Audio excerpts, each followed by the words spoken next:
a lot of the adults, they were meant to be adults, you know, and meant to look after me and my brother, and they couldn't do it. I was just always trying so hard to escape what happened to me. Okay. Kia ora, ko Whitney-Lee tōku ingoa. I am a community engagement facilitator and a music artist manager.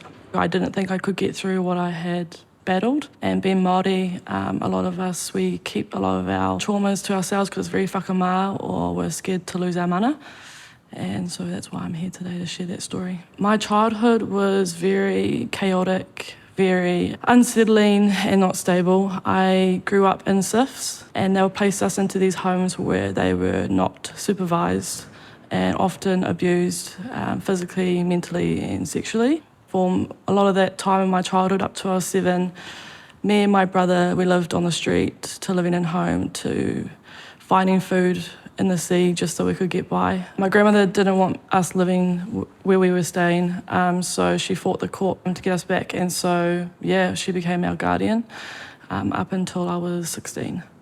Yeah, I was 5, and I remember staying at someone's house, and I didn't know who they were.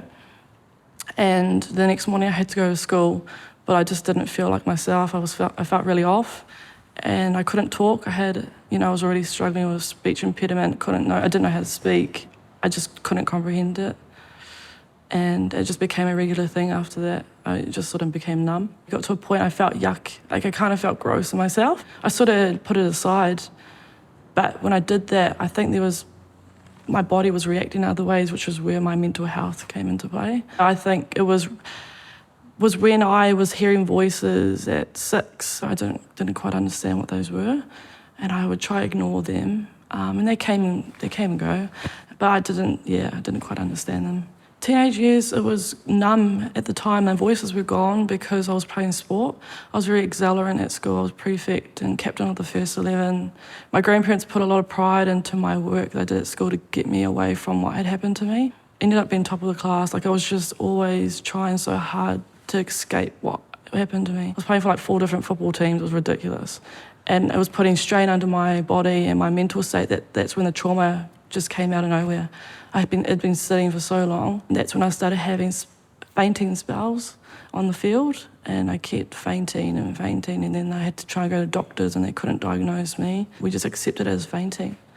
But then later on we found out it was a way of trauma response. So it deteriorated from there. It went on for up until I was 23. Just wanted to hurt myself.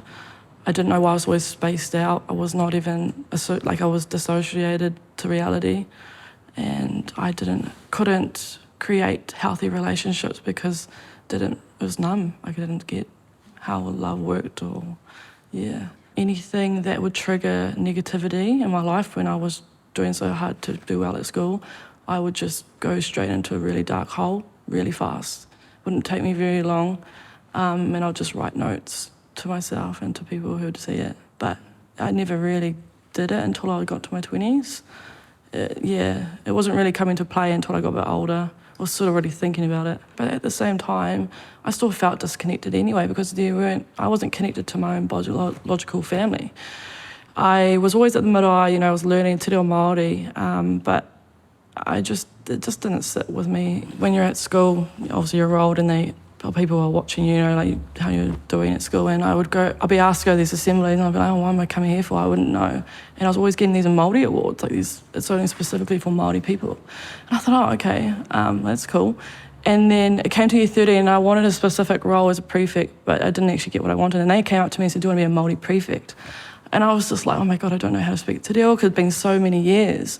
So I said, yeah, okay. And I ended up doing these Māori assemblies at school and all that, and then that's when I was like, okay, I think I need to take this more seriously, like my culture, because people are recognising that in me, but I wasn't seeing it in myself. So I did a lot for Māori kids at school, helping them achieve learning and all that, and that's when I sort of realised I wanted to do some sort of social work after school. Yeah, and I wanted to help Māori people. It was definitely one of those epiphanies, but I wouldn't say that it was like, yeah, I'm going to change my life in one go. It was like, okay, now this is something I have to take in consideration. I need to do something in my life. This is not okay, what I'm doing right now. Self-sabotaging, being in a toxic relationship, not looking after myself. In my 20s, I met a man who I fell in love with. It was like, we went on off for like 4 years, and he kind of triggered a lot of that in my traumas. We basically trauma bonded. I asked my grandmother, I said, I can't be living out of town anymore. I was always out of town, didn't like to be hometown. I need to come home for a bit because I need help. Like, I can't function, I can't go to work. She said, there's a guy I want you to see, he's a holistic healer. A lot of the nurses at work are seeing him, and I think you should go and see him.